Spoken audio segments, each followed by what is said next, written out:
speaker tonight has served as the curator of Vermont history for the UVM libraries, the executive director of the Kentucky and Vermont Historical Societies, and the director of the William L. Clements Library at the University of Michigan. He's also authored or edited 25 books on Vermont and American history and related subjects, including tonight's topic of discussion, his biography of Ira Allen. Please help me welcome J. Kevin Graffagnino.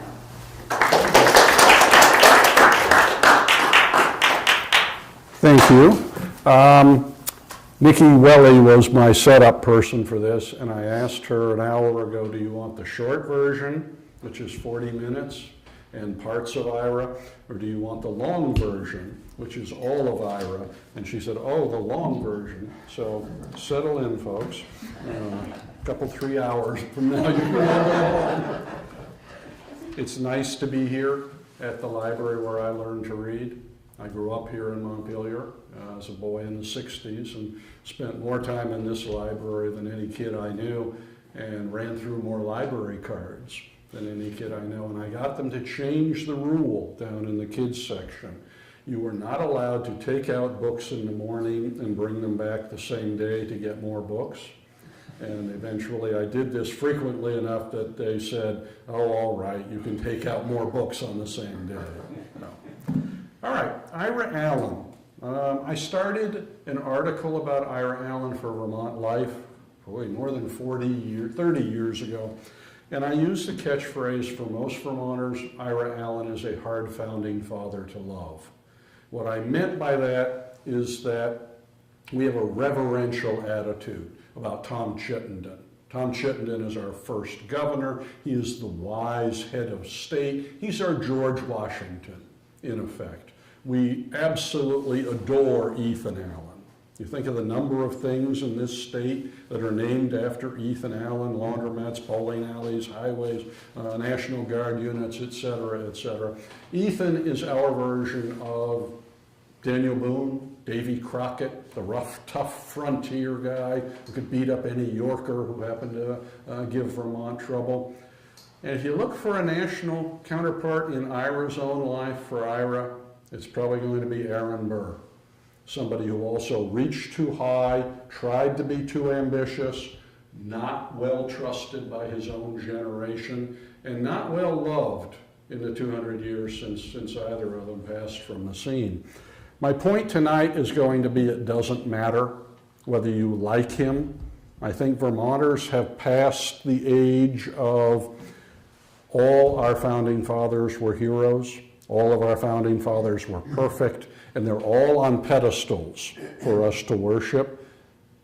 I want you folks to think about Ira in human terms. He's terribly important in 18th century Vermont history. You've got to have him in the picture. You don't have to like him. Ira Allen is 19 years old when he comes up from Western Connecticut, where the Allen family had lived. He is the youngest of the Allen brothers. He comes here at age 19 in 1770.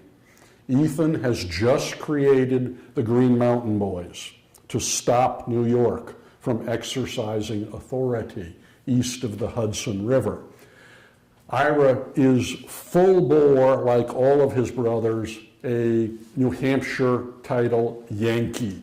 The question is, will New Hampshire granted titles obtain here, or will New York granted titles obtain here? The Green Mountain Boys' job is to make sure that it's New Hampshire titles and the Yorkers have no say, that they have no sheriff, no land surveyor with New York title is going to work here.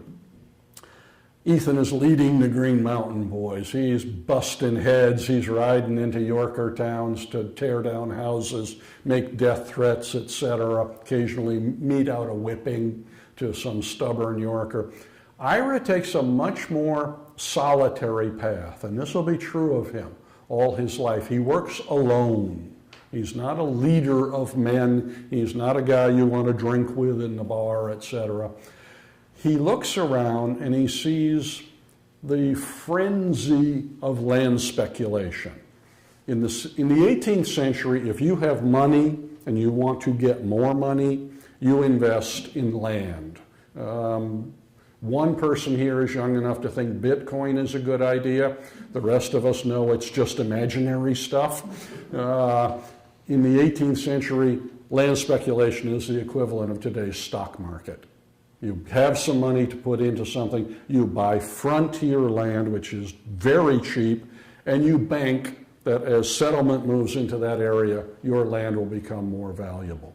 With the end of the French and Indian War, the removal of the French military threat in Canada, Vermont is the hottest real estate in New England after 1764.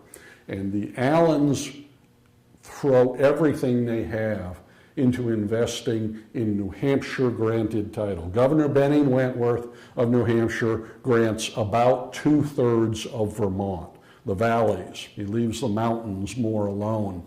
And if you've got money and you're a Yankee, and the Allens are certainly Yankees, you put your money into Vermont land title.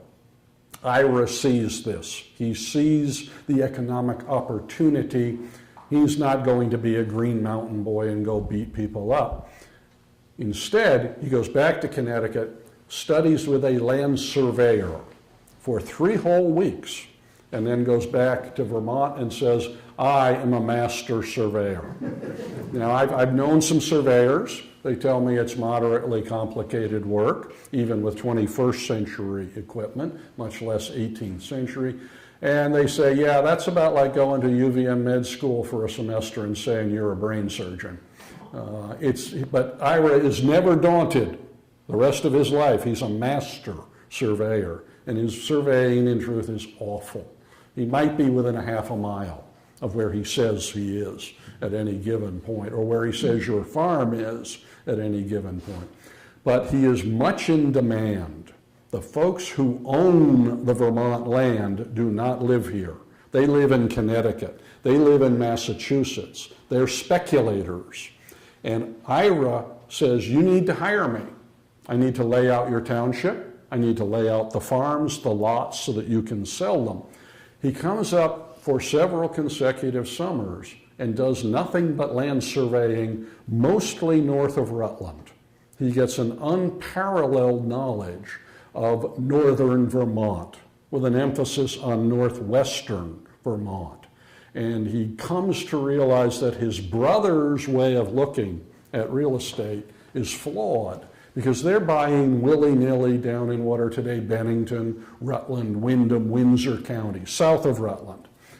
They don't have any plan. And he goes back home in the winter of 1772-3. In January, he calls a family meeting in Connecticut and says, I have seen the future of the New Hampshire grants. The future is the Winooski River Valley from Montpelier to Burlington, north to Canada. If we dominate that, we dominate Vermont real estate, because the trade that we will be able to develop on Lake Champlain is going to make our fortunes. He calls the Champlain Valley the country my soul delighted in. And he's the youngest and the smallest of the Allens. Ethan's about 6'2", 240, which in 17th century is about Shaquille O'Neal size. He is the biggest, strongest, toughest guy on the grants. Ira's about 5'6", 130. His big brothers call him Stub because he's the little guy. But even though he's the little guy, he is persuasive enough that they join with him and they form the Onion River Land Company. The sole goal is land in the Champlain and Winooski valleys, and they ditch what they have in the southern part of the grants. That dream, real estate development, commerce, dominates the rest of Ira's life. By the American Revolution, the Onion River Land Company has 100,000 acres of northwestern Vermont, with an emphasis on the rivers that flow into Lake Champlain, and especially the mill sites. Where are the falls? Where are the places you can generate water power? Because your mills are going to be powered by your rivers. You don't have any electricity, you don't have steam. You are going to do what you can to set up sawmills, grist mills, trip hammer, forges, etc., that every little community will want as settlement moves in. Ira gets most of the mill sites running into Lake Champlain.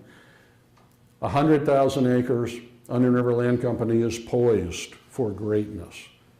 And then the American Revolution comes, and it puts it all on hold. It puts it all on a back burner because the British are a mighty military force in Canada, and they are going to come south from Canada for major invasions and raids. If you live north of Rutland, they are going to sweep you up and either take you back as a prisoner or kill you.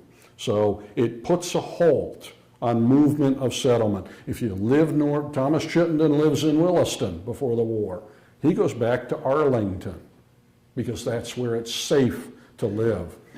But the war gives the Yankees on the Grants an opportunity they didn't have because the war dominates New York thinking. We don't worry about what's going on in the Grants because we have a revolution to win and to fight. New Hampshire is in the same boat. Massachusetts, the Continental Congress.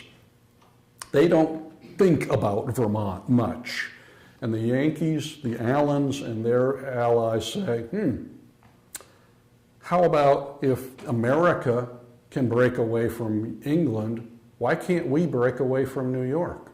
Why can't the rhetoric of brave yeoman farmers yearning to breathe free against aristocratic Yorkers work just as well here as it works in the seaboard with Thomas Paine and Patrick Henry and the Adamses talking about why the revolution is justified and good. They adapt the rhetoric of revolution to the local scene.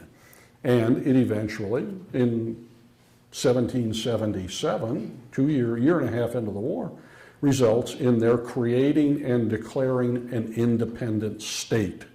They first call it New Connecticut, then they switch, but turns out Western Pennsylvania has been called New Connecticut for a while, so they switch to Vermont. And so voila, suddenly there's a 14th state on the American continent. Ira becomes one of the great defenders and advocates of this. You'd have thought Ethan first, Green Mountain Boy leader, but Ethan goes and gets himself captured at Montreal in September of 1775 in a very ill-advised military attempt to take the city away from the British. It's a disaster. Ethan spends the next 2.5 years in British prison. He's gone. Older brother Heman, long regarded in his own day and since as the most dependable, the most honest, the most potential-ridden Allen brother, he would have stepped up. But he dies in 1778 of the effects of sunstroke at the Battle of Bennington. Somebody has to fill the Allen family's shoes if their empire is to be protected, and Ira steps up. He becomes the secretary to Governor Thomas Chittenden and the council. The council is the forerunner of the state senate. They're an oligarchic group of men who have close family relations. They run Vermont with Thomas Chittenden. Ira does all their writing for them, and he's like a son to Thomas Chittenden. He becomes the state treasurer, which means the state's finances ride around in his saddlebags, but he's controlling Vermont's finances. He becomes the guy that Thomas Chittenden frequently sends out of state to talk to other states, to make us friends where we don't have any, to negotiate for Vermont's continued existence. Ira becomes the road guy who goes out and does these things. And probably most importantly to Ira Allen, there's little concern in these days for multiple office holding because nobody wants any of them. Ira picks up a passel of them. He becomes the state surveyor general. Vermont does not want to impose taxes. The government is not terribly popular. A lot of people are saying, well, I like New York, or I like New Hampshire, or I like Massachusetts. These guys over in Arlington, in Thomas Chittenden's kitchen, are not people we particularly support. So you don't want taxes, but you do need money. The way you make money is you grant new townships. Benning Wentworth missed a third of Vermont. It's a lot of acreage for Thomas Chittenden and the state of Vermont. The Surveyor General is in charge of that process. Now, putting the biggest land speculator in Vermont in charge of land speculation in Vermont, not something one would recommend. Ira benefits tremendously from this. He picks out the best towns, he picks out the best property in towns, he takes his fees from the state for his work, for his travels, for his expenses in grants of land. He's adding constantly to Ira Allen's personal portfolio of real estate. Along the way, he furthers his reputation as a young man you got to watch pretty carefully if you're involved with him. As a surveyor, he tells a story about himself. He comes up in the summer of 1772 and he surveys the town of Mansfield, today's Stowe and Underhill, and he finds to his considerable unhappiness that his land is the top of the mountain. And in a pre-ski-tow, pre-tourist day, this is not valuable real estate. He knows this. He goes back to tell the men who hired him in Connecticut, I will sell you any land I own in the grants except my Mansfield lands. And I say, why is that, Ira? He says, because it is covered with valuable gumwood trees. Now, you don't know what a gumwood tree is. I don't know. They didn't know. They asked. And he said, the gumwood tree it's a hardwood. It's much like the cherry tree, so it's very valuable. I've been on the top of Mount Mansfield. There ain't no gumwood trees up there. It's covered with rock and ice and scrub pine. But by the time Ira is done spinning his little tale, the proprietors of Mansfield have bought his mountaintop at a profit and given him land in Stowe Village that he wanted anyway as part of his fee. During the Revolution, another story he tells about himself. Burgoyne is invading from Canada. I almost said California. I suppose they could invade from California. From Canada in the summer of 1777. A mighty British army that is death to Vermont if Vermont has no military to delay them. They can't defeat them. And Ira says, we've got to have a militia. He tells the governor and the council. And he's vehement about it. They say, we don't have any money. He said, we've got to figure this out. And they say, fine, little guy, you're so smart. You tell us. We'll give you till tomorrow morning. His story is he locks himself in his room at the inn and in the morning emerges with a plan.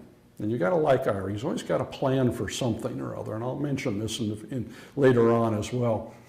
He says, what we will do as a government, we will confiscate the land of any loyalist, any Tory, any supporter of England who lives in Vermont. We will take their property and we will sell it and we will exile them. Okay, we don't want a lot of loyalists in Vermont. We can sell their property. We can make money without taxes. This is a pretty good idea. Well, it works very well financially because there are a fair number of loyalists who have property. It also works very well for the Chittenden government. They can declare anybody they don't like a loyalist. You know, anybody who voted against Phil Scott in the last election, you're gone. You're a loyalist. And they do this quite effectively. It, shall we say, minimizes dissent in the new state of Vermont. Ira uses this process because the land is sold by sheriffs. They're called vendu or vendu sales. Public is asked to bid. And again, this is an Ira story on himself. Shows up to bid on a beautiful farm, wonderful property, and he looks around and he realizes, damn, there are people who will bid against me.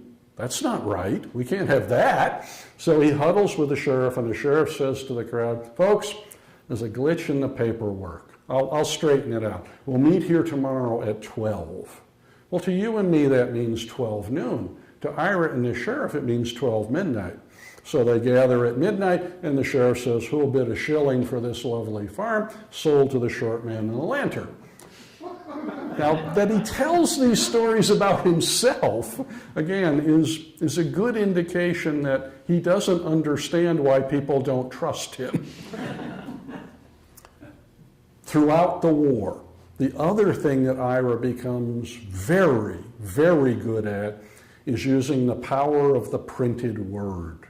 He recognizes that with a weak military, that the Allens and their coterie are going to win a lot more battles persuading people than they are defeating military force. Ethan had been very good at this in the years before the Revolution. He becomes a very skilled pamphlet writer, full of fire and vigor and emotion that'll appeal to you. Follow me, boys stuff. Ira picks it up in Ethan's absence. And then Ethan comes back in 1778. And together, the Allen brothers bombard state and nation with all kinds of publications. We are, again, yeoman, honest farmers. We love America. We are patriots. Those Yorkers, well, first off, they're aristocrats. They're bad people.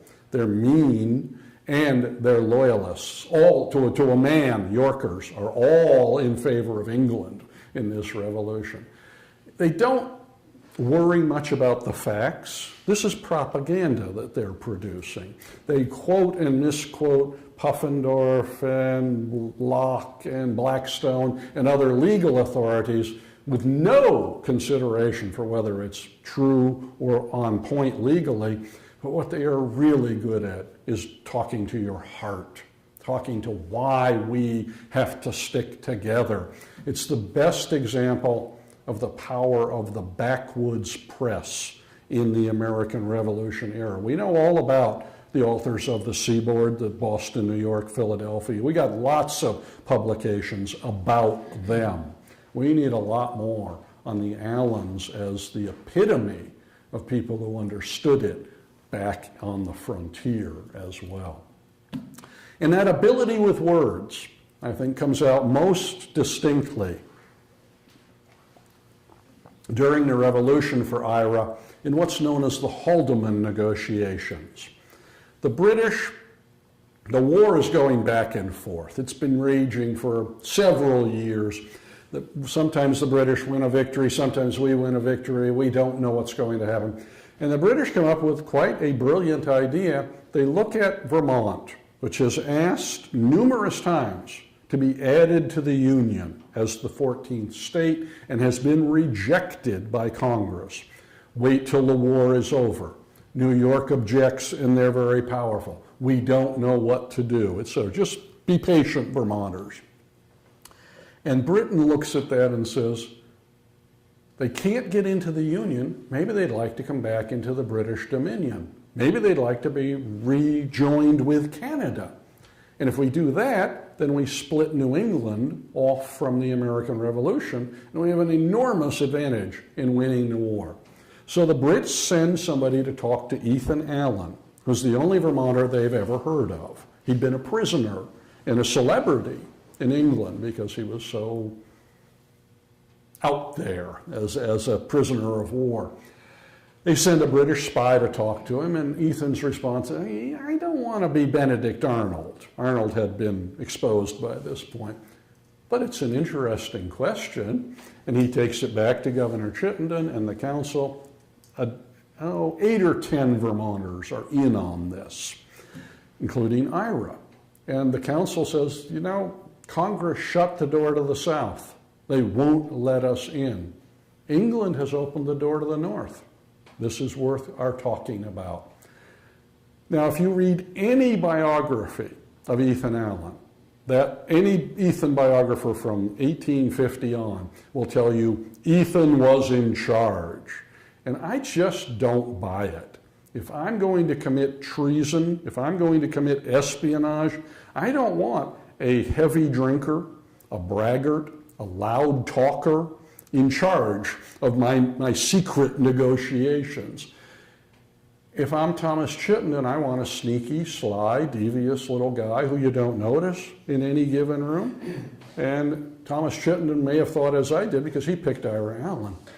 He said, you're the guy who goes north to Canada to talk with the British about this. You're the one who negotiates for us.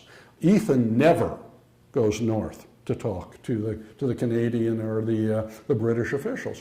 Ira goes several times. He says, yeah, we're quite interested in this. The Brits very quickly say, we don't believe him. We don't trust him. He's a sneaky guy. It's like trying to nail Jell-O to the wall, get a straight answer out of this guy. But the prize is so big that they don't want to give it up. At the same time, American patriots in Vermont and the rest of the country are looking at this and saying, wait a minute, the British have stopped raiding in the Champlain Valley. The British are giving back prisoners to us as if we're buddies all of a sudden. What's going on? What's Ira Allen doing up there? They'll hang him for sure, or shoot him if they think he's serious in these conversations. The British will certainly imprison him if they come to think that they're being led on. This is pretty tricky business. I don't think I'd have succeeded at this. I don't think I have a backbone of titanium that would have been required to conduct this business well. And at one point, it becomes necessary for Ira to talk to both sides in the same room at the same time. And he has to satisfy them both. The June 1781 session of the Vermont legislature says, come on down, you're going to talk to us in open session, i.e. the public will be in the galleries. And Ira knows that Frederick Haldimand has sent 2 British spies south to attend the session. What does he say when he's not up north with us? And Ira gives one speech and makes them both happy. The Americans say, yeah, okay, he's leading them on. He's keeping the British military penned up in Canada. And the British spies say, yeah, he's serious. He really is going to do this. And Ira writes decades later, is it not serious to see 2 opposing sides hearing the same thing, believing what they wish to believe, and thereby deceiving themselves? And I would say, yes, this is curious. This is a good indication of Ira's bravery, his cleverness, his cunning ways, and his ability to do things that I wouldn't have had the guts to do. Okay. In the fall of 1781, it comes to fish or cut bait time for the Allens.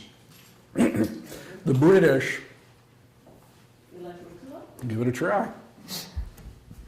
The British send an army south from Canada. They park at the south end of Lake Champlain with a proclamation that says, welcome Vermont back into the British Dominion. Now this is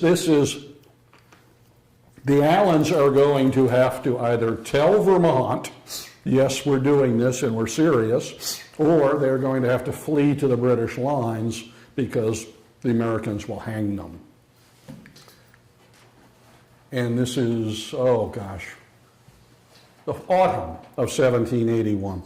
They're right on the cusp of we can't trick anybody anymore. And then news comes from Virginia. Cornwallis has surrendered at Yorktown. And the war is over. The revolution has won. We've succeeded. The British go back to Canada. And Ira immediately starts controlling the narrative. It becomes for Vermonters for the next 150 years. We didn't mean it. We were tricking the British. We were brave patriots. We never would have considered this seriously. And I would guess till about 1950, you couldn't stand in front of a Vermont group and say, yeah, I think they meant it. They were at least willing to consider it because Vermonters were not willing to accept that about the Founding Fathers. In about 1940, the scholarly tide starts to change, and scholars point out some evidence that had been there but hadn't been really considered. One, that Ethan and Ira Allen keep the negotiations going after the war is over. There's no military threat from Canada after 1783, but Ethan and Ira keep writing to Haldeman to say, we'd still like to do this. This would be advantageous. Vermont does not want to join the Union. Okay, that's interesting evidence. More compelling for me is that while most Vermonters would not have benefited economically from this reunion with Canada, all of the Allen real estate is on Lake Champlain, and when you start to trade, you will trade with Canada, because Lake Champlain flows north and you move your goods on water. You don't have roads, you don't have railroads. You're not going to Albany or New York or Boston from the Burlington area. You're going north to Montreal and Quebec City. So for the Allens, good relations with Canada are absolutely essential. And they think they'll get better relations if Vermont is independent. So the war ends. Settlement starts to pour into northern Vermont. The military threat of the British is over. This is the best cheap land in New England, is the Champlain Valley. And Ira moves north from Sunderland, where he had spent the war, and Chittenden moves back to Williston, and Ethan moves to the Intervale at Burlington. The Allens and their friends are in place now, and you can reinstitute the grand plan. Now, Ira has other interests in the late 1780s. He gets married. In 1789, he'd been a bachelor for 38 years or thereabouts. He marries my favorite Miss Enos. He's 37, 38, she's 24. Never any sense in my research on Ira that family took first place over business with him. His brother Levi, lovable ne'er-do-well, whose letters are at UVM, writes to Levi's wife Nancy, "The sun, the moon, the stars do not shine as bright when we are apart. I love you, I miss you, when will we be together again?" Ira signs his letters to Jerusha, "Your friend Ira Allen." Now, even Leslie would admit that I'm more romantic than that. Ira spends a fair amount of time doing something that has made him very unpopular in certain circles in 21st century Vermont. He helps lead the charge to evict the Swanton Abnaki. They come back after the war, they want their villages, they want their lands. Ira wants them too, because they're on the falls of the Missisquoi. He wants the mill site. The land has been cleared, it's prime real estate. The settler-speculator argument becomes Native Americans in northern New England gave up their legal rights because they backed the British in the Revolution. So they can't come back. Now, there are plenty of documented instances of Native Americans from the Vermont and Canada area fighting for the Americans. So this is not necessarily an argument based on fact, but it's effective in Vermont Caucasian courts. Ira helps create the University of Vermont. Vermont joins the Union, 1791, March. One of the first things you know the legislature is going to do that autumn in its October session is charter a university, because a new state needs a university. We need to be serious. Ira helps move that sentiment along. And in the summer of 91, there's a bidding war. The towns that want to be home to the university bid. So much in real estate, so much in building materials, so much in cash. Rutland, Bennington, Williamstown, Middlebury, Windsor, Woodstock, they all put in bids, and the top bid is £400. And Ira looks, which is a fair amount of money in 1791. Ira looks at the list and goes, and adds a zero. I'll do £4,000. Bidding war is over. And the university is in Burlington, Vermont today because of what Ira did. He donates, how many of you here are UVM people in one way or another? Okay, not as many as at most of these talks. You go to UVM, the Central Green, Waterman, Williams Science Hall, all of that is land that Ira donated. And he says, that's 1,500 pounds of my 4,000. And the new trustees say, great, now all we need is the 2,500 pounds in cash. And we can build some buildings, and we can hire people. And he says, it's coming, just be patient. And he keeps saying this for years. And the reason, because by the middle of the 1790s, the grand plan was send the goods of the frontier, timber, potash, beef, hogs, grain, the things you can grow and produce on a farm, in effect, north to Canada. Big lumber rafts laden with Vermont products. They'll wind up at Quebec City because you float them on Lake Champlain, which goes north, into the Richelieu River, which flows north, into the St. Lawrence, which flows to Quebec City, the largest city in North America. Great, we're going to make a lot of money. And we will bring back from Quebec the manufactured goods that frontier people need and want, but can't yet make. We'll make money in both directions. That's the grand plan. Levi sets up at St. John as the Canadian agent, having been a Tory during the American Revolution. The grand plan falters on three major problems. One, Vermont has joined the Union, so all trade agreements are U.S. Great Britain, not Vermont and Great Britain. We cannot operate except under U.S. trade rules. You get your rafts to the north end of Lake Champlain, and sometimes the British customs officials say, great, come on in. Sometimes they say, oh, I've got some big fees for you today. And sometimes just for fun, they throw your stuff in the lake. So this makes it hard to operate consistently as a businessman. Number two, the Richelieu is a tricky waterway for moving stuff in large amounts. It has rapids. In high water, the rapids break up your rafts. In low water, the rafts can't get across the rocks. So that's a serious problem. And finally, when you get your rafts and your other stuff to Quebec City, the Quebec merchants know you cannot go back. You cannot float back in the other direction against the current. And Ira's letters are full in the 1790s of denunciations of Quebec merchants. They're giving me 2 cents on the dollar for my stuff. And I don't have any choice. I have to take it. So he's losing money. He can't pay his land taxes. In retrospect, he had 200,000 acres of northwestern Vermont. He should have sold half of it, raised some cash, be able to do your business, etc. And he doesn't do that. By 1795, he is drowning in red ink, in lawsuits, in back taxes, in lack of any cash flow. But he has a plan. And this is one of the things I really like and admire. I would have given up many times in Ira's life.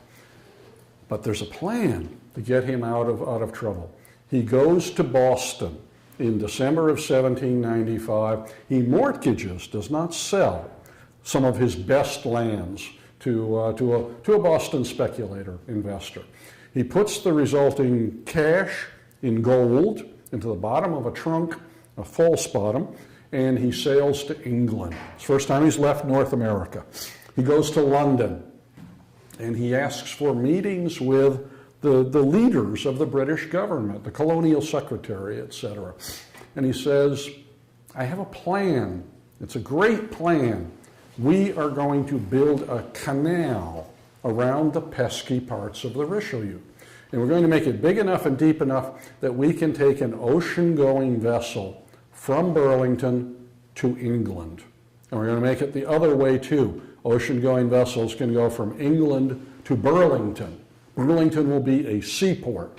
Canada will benefit. England will benefit. Vermont will benefit from this two-way trade. And, well, yes, Ira Allen will benefit, but I'm only doing this for other people. I'm not interested in myself. Chittenden had made Ira a major general in the militia, state militia, before he went, so he'd have a title, General Ira Allen of Vermont. This doesn't do him any good at all in London. He's just a colonial wannabe. He doesn't dress very well. His grandparents weren't Duke and Duchess anything. And he can't get in to the decision makers. He says, they kept me dancing attendance for months at a time. Finally, he gets in to see the undersecretary of somebody. And that guy says to him, well, yeah, that's a pretty good idea. We might do this someday. But what in the world do we need you for if we go ahead with this? And this just enrages him. He's Ira Allen. Don't they understand this? You and I, at that point, would have snuck back across the Atlantic, try to salvage something here at home. Not Ira. Ira has plan B. Another thing I love about Ira, there are always two ways of getting to exactly the same objective. If you cannot deal with England in 1796, to Ira, it's obvious. You cross the English Channel and you go to France, England's greatest enemy on the planet. And you go to Paris and you say to the Directory, which has lopped the heads off of most French aristocrats, king and queen and everybody else they knew, and you say to the Directory, you guys are talking a lot about liberté, égalité, fraternité, exporting democratic revolution, monarchies should go, etc., and you're going to lead the way. Have I got an idea for you? Look across the Atlantic. Your French-Canadian brethren, who are 90% of the population in Canada, have the boot of British tyranny on their necks. They want to be free. You give me muskets, cannon, some operating money. I will cross the Atlantic with those guns. I will recruit hardy Green Mountain Boys to the number of 10,000. You will send a small army of 3,000. We will overwhelm the weak British garrisons. Britain is not really defending Canada at this point.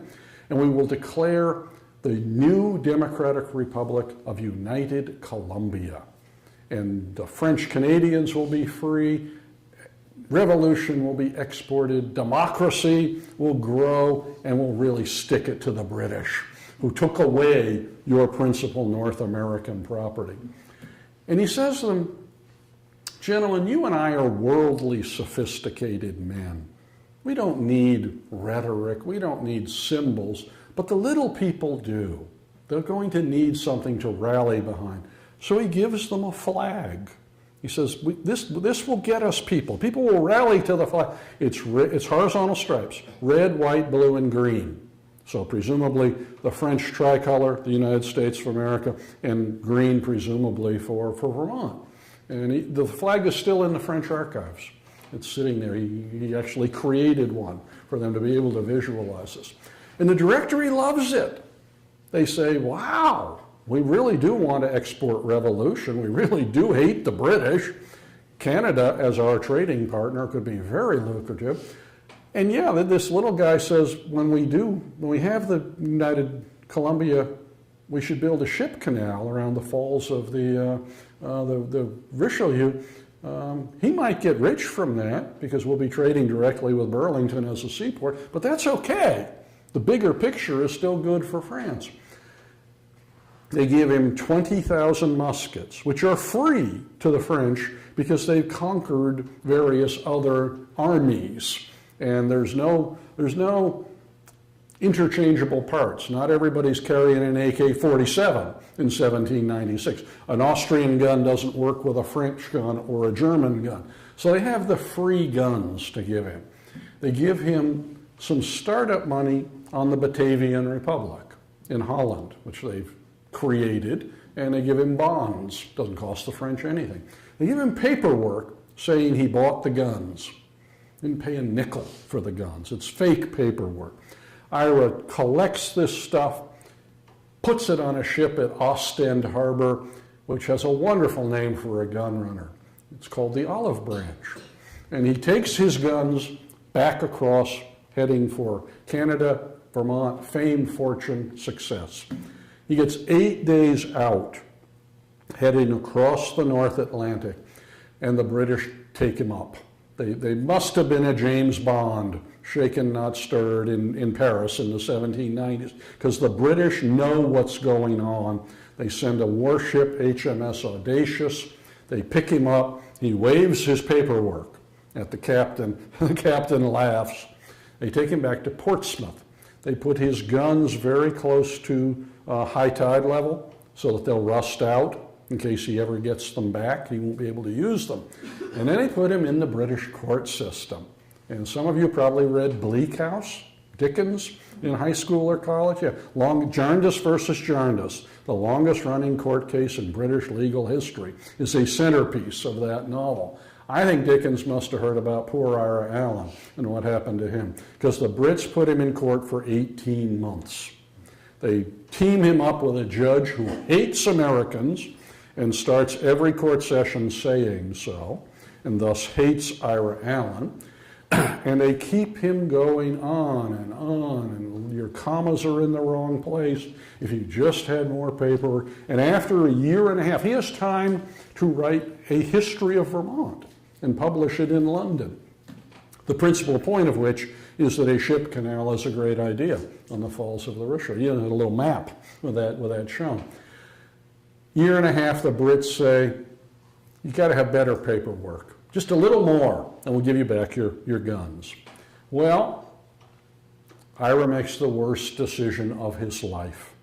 He goes back across the English Channel to France, assuming that his friends in the Directory will help him again, not knowing that France's version of the Wheel of Fortune has spun several times. All of his friends are dead or exiled. The new leaders of the Directory take one look at him and say, short little guy, comes straight from England with England's approval, doesn't speak a word of French.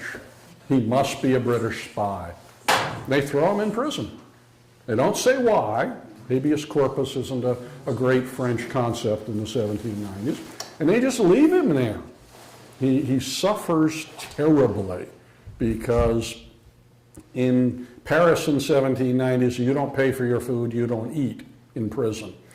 Americans in Paris give him handouts. And his health declines. He writes plaintive letters back home to a family that can't help him across the Atlantic. This goes on for over a year, and then suddenly the French let him out. They don't tell him why, just like they didn't tell him why they arrested him. They just get out. We need the room. It takes him a year to get permission to leave France and to regain his medical health so that he can live through a voyage.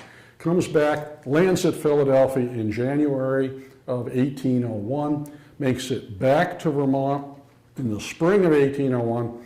He's been gone for 5.5 years. He thought he'd be gone 8 months. And he comes back and everything is in ruins. Land speculators have nibbled away most of his property. They've been sold for back taxes. His own nieces sue him because they say, our fathers were in the Onion River Land Company. We want their share. And Ira says, yeah, except they died and I raised you. And I used up their share, seeing to it that you had clothes and food and housing. They don't buy it and their husbands don't buy it. He's beset on every side. He's threatened with imprisonment for debt.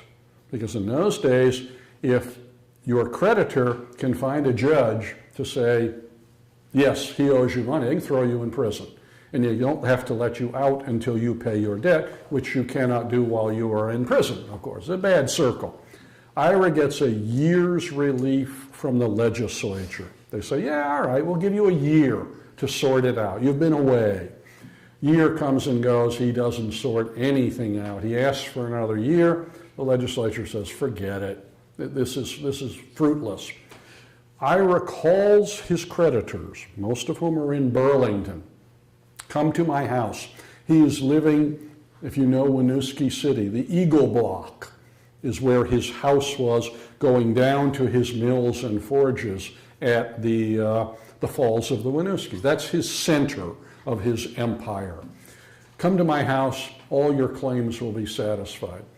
The creditors come, they eat and drink in the front parlor. Ira slips out the back door, gets on a horse, rides to the river, gets on a small boat, and goes to Lake Champlain in the dead of night. This time he goes south against the current. He goes all the way to Kentucky, because in Kentucky is Matthew Lyon, former Vermont congressman, former patron or patriarch of Fairhaven, an Allen ally since the Revolution. There's a loophole in the federal bankruptcy law, and it says if you can get one person of standing to say to a judge, nobody has a claim against you of $50, the judge can declare you federally immune to imprisonment for debt. Well, Matthew Lyon probably knew 500 people in Vermont who had claims of $50 against Ira. He perjures himself. He's a big deal in Kentucky. Nobody knows, nobody cares. And the judge says, fine, Mr. Allen, they can't arrest you. Well, Ira knows that's not going to work in Vermont, because back here, his creditors have clout, have pull. They're going to find a judge who will put Ira back in prison. So he goes to Philadelphia, and he spends the last 10 years of his life there. He has almost no money. His health is gone. He writes letters to Jerusha saying, bring the kids. I've got an old French priest who can be their tutor, and then we'll put them in this private school. I'm ready for you. No evidence at all she ever answers him.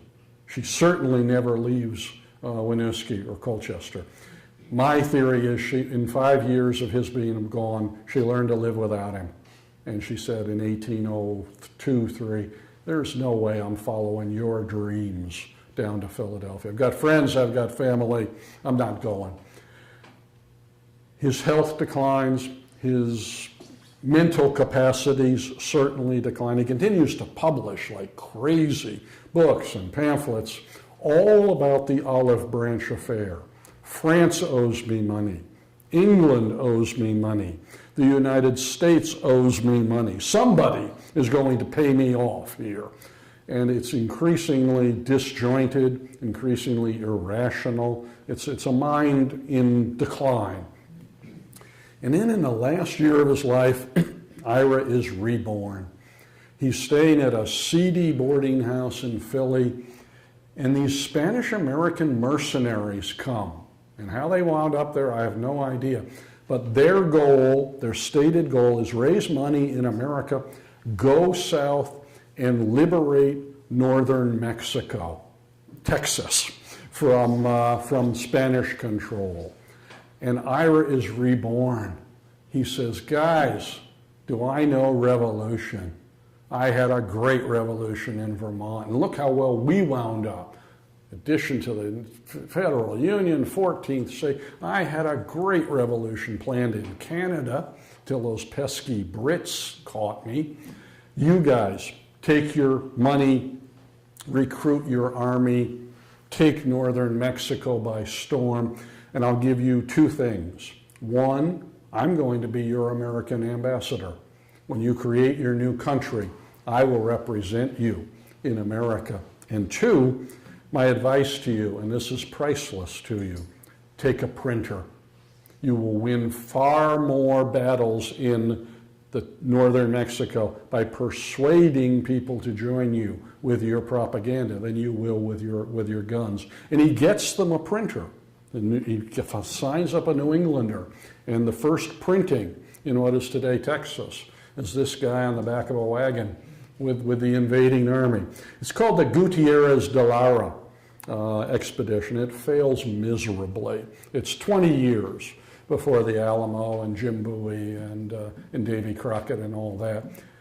I think it's a good thing that Ira never learns that the expedition fails. He dies in hope.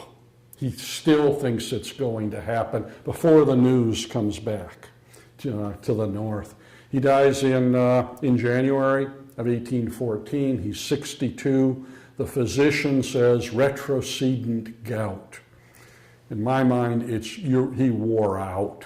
He had suffered so much in Paris, in prison, he just doesn't have any more to give. He's totally bankrupt. He's penniless. The Quakers have to come and take his body and put it in the Free Quaker Cemetery. I've looked for 40 years. Back here in Vermont, there is one mention of his death in the Burlington Weekly, the Burlington Sentinel. Died in Philadelphia, General Ira Allen, late of Colchester. And that is it for a guy who had once been the richest man and one of the most powerful men in Vermont. And I think the reason is, by 1814, Ira has slipped into the shadows of Vermont history. He's been gone for 20 years. And anybody who remembers it probably says, yeah, wasn't he one of Ethan's brothers? Sly, sneaky guy, don't remember him very well anymore. And Ira has stayed there the 2 centuries since. Again, you can't find a part of Vermont that isn't somehow named after Ethan Allen or Chittenden County or what used to be Chittenden Bank, etc. Once you get past the town of Irisburg and the town of Ira, there isn't much in Vermont that you can say, oh yeah, that's named after Ira Allen. It doesn't matter, this is my closing argument, whether you admire him. I would argue that Ira Allen, up to the age of about 40, is bold, brave, Vermont all the way, is at the very least highly respectable, and in many ways admirable. After that, financial desperation leads him down darker paths that make him less than an admirable person. But I'd also argue that those differences, those nuances, those subtleties make him human, that we're all imperfect creatures. And what Ira did accomplish for Vermont, you got to keep him in the picture. And we're past the white knight sun shining, white horses, etc., and pedestals. We can have founding fathers with some flaws. Ira is the Vermont epitome of the frontier entrepreneur in America. Every American frontier has men and women who don't look at the edge of their farm as their domain, who don't say, gosh, I can chop down some trees, I hope I can put in a crop, I hope I can survive the winter. Ira looks at the wilderness and says, Burlington, shining city on a hill, with a university, Lake Champlain teeming with waterborne commerce, a mill at every falls, a village in every one of these wilderness towns. You've got to have these dreamers in American society. Most of them go bankrupt, from Maine to California. Most of the frontier entrepreneurs do not make the fortune. It's the next generation that realizes the dream. In Burlington, it's the Catlin brothers. It's Gideon King, Admiral of Lake Champlain. It's the people 20 years later who realize the dream that Ira envisioned. But keep him out of your picture of Vermont, and your picture is incomplete. So put him in, read the book, learn a whole heck of a lot. I'll give you 3 things that I think will happen. One, I think you'll have a good time, because he's involved in so much interesting stuff. He's not a stay-at-home and not do anything kind of person. He's in danger a lot of his life, so I think you'll enjoy it. 2, I am pretty sure you're going to learn an awful lot more about early Vermont, because other than religion, there's almost nothing about early Vermont he's not involved in. I cannot find any evidence that Ira Allen entered a church in his lifetime. He's a deist. God is around us. We don't need ministers. He and Ethan are on the same page with this. I think it's ironic that Ira Allen Chapel is named after a guy who never went to church. But there's a backstory, and you can ask about that in Q&A. And finally, I am absolutely certain that whether Ira Allen is watching you from down there or up there, he'll enjoy the attention. Thank you.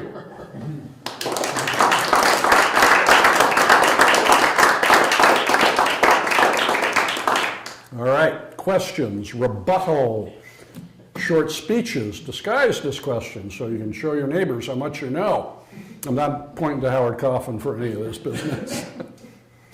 All right, I will give you guys further info. Why is Ira Allen Chapel named after a guy who never went to church? And the answer is because there was a wealthy retired Vermonter named James Benjamin Wilbur living in Manchester, Vermont in the 19-teens and 20s. Made his money out west, retired to Manchester. If you know Manchester at all, the Wilburton Inn was James Wilbur's house, approximately the size of this building. And for some reason, Wilbur decided he wanted to collect Vermont history, and he adopted Ira as the overlooked hero of early Vermont. And he started to collect early Vermont history, anything he could get his hands on that related to Ira, photocopy or original. And in 1928, James Wilbur publishes an 800-page, very ponderous 2-volume biography. Guy Bailey, most of you UVMers have heard of Guy Bailey, was president of UVM, a master fundraiser in a time when UVM really needed money. And he seizes on James Wilbur as the financial savior. Their correspondence is at UVM and Special Collections, so I've read a good deal of it. You are so smart, Mr. Wilbur. You are so wonderful. We almost need to erect a statue to you for how wonderful you are. How'd you like to be on the board of trustees? Oh, good. How'd you like to put up a statue of your hero, Ira? You've been on the green. Ira Allen, founder of this university, founder of Vermont. Neither is actually true, but Wilbur picked the text. Great. You know, a university should have a chapel. How'd you like to build us a chapel? And you can name it. Oh, sure, we'll name it after Ira Allen. So they build the chapel. We're building a museum. The Fleming family has paid for a building, Fleming Museum. But we want to make it bigger. How'd you like to add the back third of it? Oh, and you'd like to put Thomas Chittenden, Stephen Rowe Bradley, Ethan Allen, and Ira Allen on the walls? Great, we're going to do that for you. Oh, and we'll take your collection and put it, and the Wilbur Room was on what is today I guess really the front entrance has been moved away from Colchester Avenue. And it all works. James Wilbur becomes UVM's biggest supporter and donor. He's autocratic, he's patrician, he's demanding, and Guy Bailey just works him like nobody's business. When the biography comes out, boxed set, every trustee is required to purchase one and to read it enough to be able to say at the next trustees meeting, what a wonderful book that is, Mr. Wilbur. And George M. Powers was Chief Justice of the Vermont Supreme Court then. He's also a trustee. And his daughter told me this, 50 years ago. Mom and Dad were sitting in the study by the fire, and Dad is trying to make his way through this biography. Mom is reading the newspaper, and she looks up and says, oh my goodness, Mr. Wilbur died. And Dad picks up the biography, throws it in the fire, and says, I don't have to read that damn thing. If you want to learn about Ira Allen, Wilbur's biography is wonderful on the what.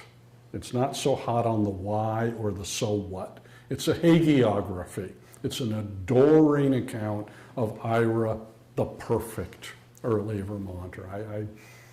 I'm glad Wilbur did his work. I'm glad he collected the collection because it meant I do most of my research in my own office at Special Collections. But that's why Ira Allen Chapel is named after a non-believer, a famous deist.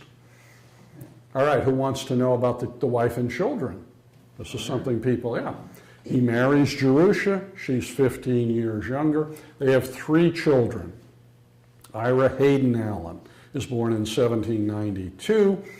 Zimri Enos Allen. She had been Jerusha Enos, takes his mother's family name as his middle name, is born a few years later.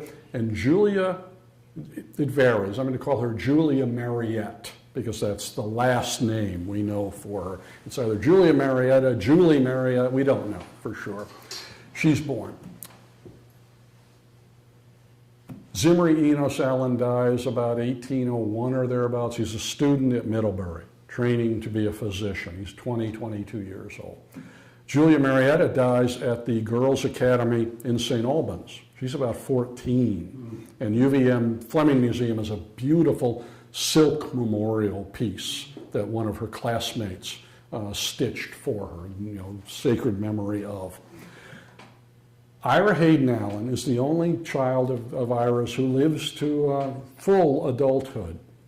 And when Ira dies in 1814, there is nothing left of his empire. But in 1789, when he married Jerusha, his wedding present to her was the entire town of Irisburg in Orleans County. You up to get to Newport, you've gone too far north. Well, I'm sure in 1789 she looked at this, yeah, great, 35,000 acres of wilderness, 100 miles from here. What about a Cuisinart? What about a Mercedes? Something I can actually use. But it's hers. It's not Ira's anymore. So she saves it. She pays the taxes. When he dies, she and her son move to Irisburg, and they lease out lands, and they count their pennies, and they lay out a township. And by the Civil War, Ira Hayden Allen is the richest man in Orleans County. He has no adventure in his life. He never takes a chance. He never does anything exciting. But he realizes the fortune that his father and his uncles had set out as their goal. He's not the nicest guy in Orleans County. In the 1850s, Henry Stevens of Barnet is the first president of the Vermont Historical Society. And he finds out that Ethan Allen's son is living in poverty in Michigan. He's an old man. And Stevens says, gosh, wouldn't it be great if we could buy him a farm here in Vermont and bring him home and let him die in peace here in the Green Mountains where he was raised? Quite reasonably, Stevens looks at Ira Hayden Allen, richest man in Orleans County, and says, that's your first cousin. You played with him when you were children in the Burlington area. And Ira writes him the coldest letter you can imagine. It's in the Stevens papers at UVM. Yeah, I knew him as kids. We were buddies. But so what? I don't owe him anything. I'm not giving you any money for this. Ira Hayden Allen could have bought the farm with the change from the cushions of his couch. And he stiffs the whole thing, and the project dies. Stevens gives up, and son never makes it back to Burlington. So that's the story of the Allens. Are a powerful force in 19th century Irisburg. They continue there into the 20th century. There are some descendants of Iras out there. Most people who say I'm descended from an Allen claim Ethan because he's the hero, and most of them are wrong. And we used to spend a fair amount of time at both VHS and at UVM disproving their claims. David Souter, Supreme Court Justice, once told me he was descended from Ira, and I pointed out that, no, you're not. He was very nice about it. So there are some Allens left. Unfortunately, none of them is ready to redeem the 2,500 pounds that Ira still owns. And I've always thought this is ironic. I mean, I did a fair amount of fundraising for UVM, and I've always known that the highest grade of donor at UVM is the Ira Allen Society.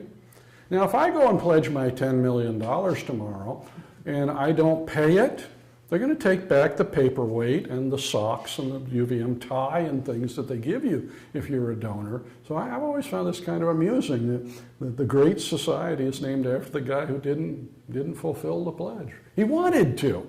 He really did believe in UVM and in education, but he just never had the money. Yes, ma'am.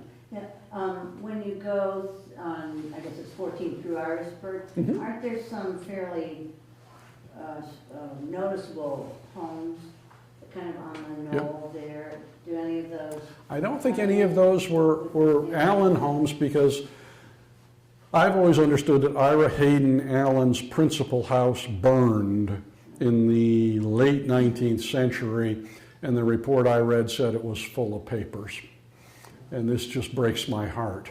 Vermont history has lost so much great history stuff to fire, from the State House here in Montpelier to other great leaders, homes being torched, and it breaks my heart. Is it possible that the family bringing some money to that vicinity influenced perhaps other residents? And it always surprises me when I go through Irisburg. It's like there's at least one big square house. Yeah, oh, there's a beautiful yellow house just as you enter. The money in Irisburg was in timber. In the late 19th century, lumber was that's what that big yellow house funded. The Allens are really out of any wealth by 1900. Ira Hayden Allen only has one son who survives, two daughters who marry, different surnames, of course, once they're married. Jerusha does donate the land for the town green. If you look at it's got a lovely little town green with a beautiful little library where I spoke a couple, 3 months ago, and town offices around it. It's a very nice little green. But you blink twice and you're through Irisburg. It's pretty small. But it makes Ira Hayden Allen capable of doing. He's a big investor in the Passumpsic River Railroad. He's got money to spend, and it's pretty well gone in 2 generations. Yes, sir. When you were telling the story about Ira going to England, or to France, and offering to have 10,000 militiamen, how possible would such a thing have been if he were able to get back? Like, did he have any influence to do something like that? He certainly couldn't have recruited 10,000 Vermonters.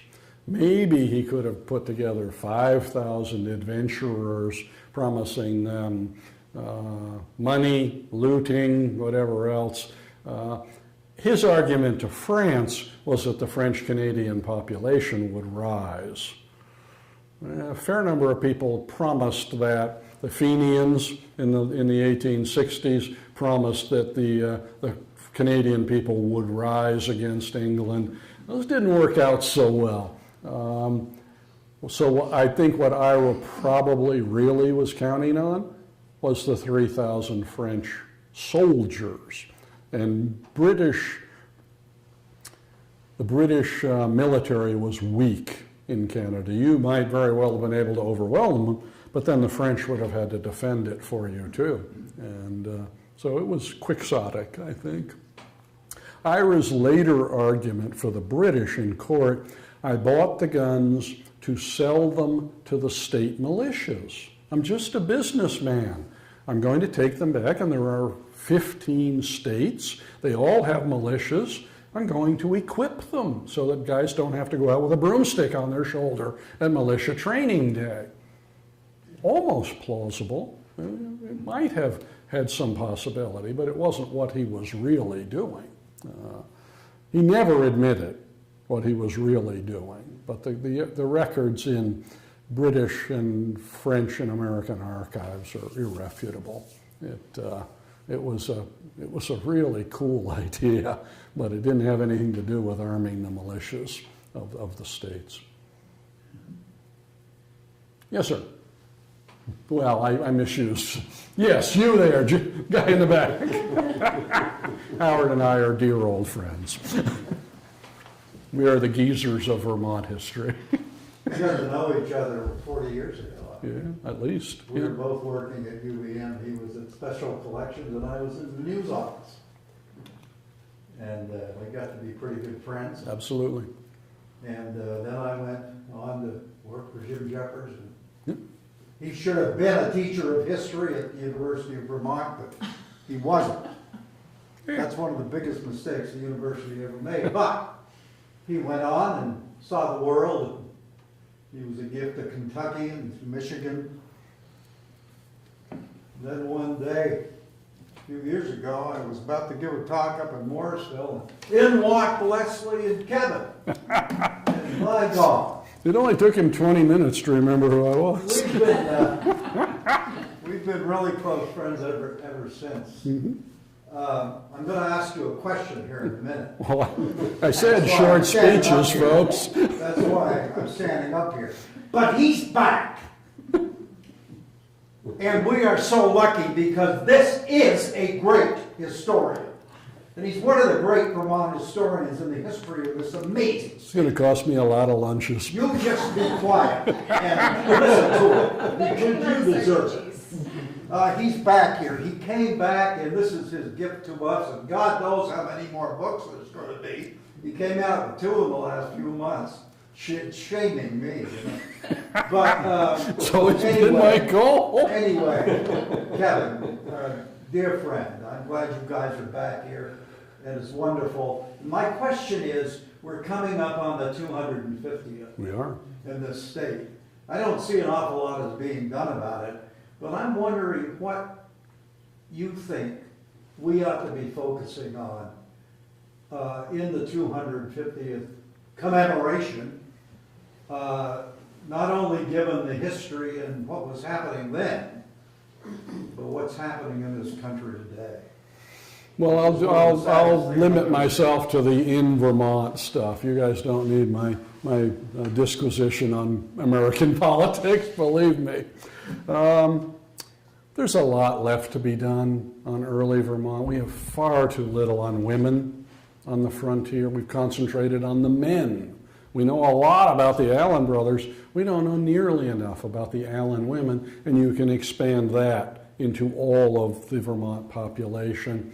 Howard and I have talked about this. It's way past time for Hollywood to wake up and realize that Ethan Allen and Benedict Arnold at Valcour Island, there are some great movies waiting to be made about early Vermont history and the war in the Champlain Valley. And I mean, I've already cast the movie. We need a young Russell Crowe to play Ethan. And it's just, there's so much potential if you just get those people to stop making comic book movies and vampire movies.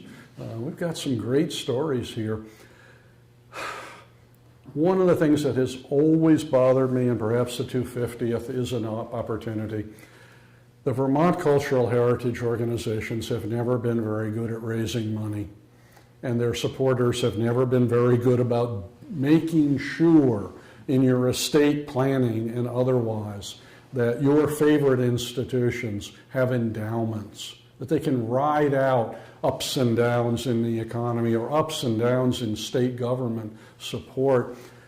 It just bugs the heck out of me. I don't particularly enjoy reading obituaries of my contemporaries, but reading them and knowing that Bill or Dave or Susie forgot to change their will to benefit VHS or the Arts Council or the Humanities Council. I mean, just pick the one you care most about and stop giving money to your alma mater and start giving it to places here in Vermont. If you're a Harvard graduate, your $1 million isn't worth a darn at Harvard. They're the richest school in the world. But to the Arts Council, $1 million is real money. To the Kellogg-Hubbard Library, you can change the world with a check that won't do you much good and won't get your name on anything either, if that's what you're interested in at Middlebury or Dartmouth or anywhere else. So I hope that we can focus as a state on how much our heritage means, on the unexplored aspects of Vermont, that I don't like to say Vermont is unique. I don't like Vermont exceptionalism, but I know Vermont's distinctive, and I published a book 10 years ago called The Vermont Difference, in which 18 essayists pointed out things that Vermont does really well that the other states might take a look at. The environment, historic preservation, respect for reading and literacy. Now, we don't know anything about coal mining. We don't know anything about urban transport. But there are areas in which the Vermont example could be well taken up. And my current, for those of you again who are UVMers, my current craze, as Leslie will attest, is the Center for Research on Vermont at UVM. It's entering its 50th year and probably had a dozen directors. Not one of them has ever made a bequest. Most of them have died. And they've never left anything to the center in their wills. The center should be a model for the other 49 flagship universities in this country. It is doing good work. It should be doing great work. And all we need is one lottery winner with a big heart who thinks that this is important. And Howard and I are trying on the lottery front, whether it's scratch-offs or Powerball tickets. We're doing our best here. Royalties aren't going to make it, although this is a good opportunity. Here we have Ira Allen biography, which Bear Pond will sell to you for $25. I have, I think, 12 copies that I do not want to take back home to Essex. I will sell you one for $20 tonight. You get a chance to, and if you don't want me to sign it, I won't sign it. If you do want me to sign it, I will sign it. I'm told it's a pretty good biography. And the talk, if you liked the talk, I think you'd like the book. So, are we done? Questions? You've missed Wheel of Fortune, I'm sorry. It really is a good book. I think it turned out pretty well. Yeah. Yes, ma'am. Why do you refer to founding fathers? Well, it's the term. We've been using it for 2 centuries. The founding generation. Isn't it time? It is. It absolutely is. Yeah. I'm old. Sometimes sometimes I don't get it just right. But you're absolutely They right. did a great. The founding generation would be much better. Yeah. The other thing was when you were a kid running around the library, did you Yep. ever run into Senator Leahy being Batman? No. I didn't know who Pat Leahy was or his family was. I grew up on Summer Street over in the meadow. So a decade apart. So Oh, when that's you think good. about a kid that's No, 10 years he older doesn't than you, do you don't really run into him in the library. Yeah, I was here from 61 to 69. First grade, Oh, okay. elementary school, middle school, and then 1 year at Montpelier High. And then we moved over to Williston, so I graduated from CVU. And this was a great town to grow up in. We moved up from New York when I was 6. Best thing that ever happened to me. I loved Montpelier as a place to live. And I have wonderfully fond memories of sports and the people that I went to school with. And it's a beautiful small city. And smallest state capital in America. Only one without a McDonald's. You got all these wonderful things about Montpelier. And a wonderful library. When you get done funding the Center for Research on Vermont, you come see Carolyn, because this place could use a $10 million endowment gift.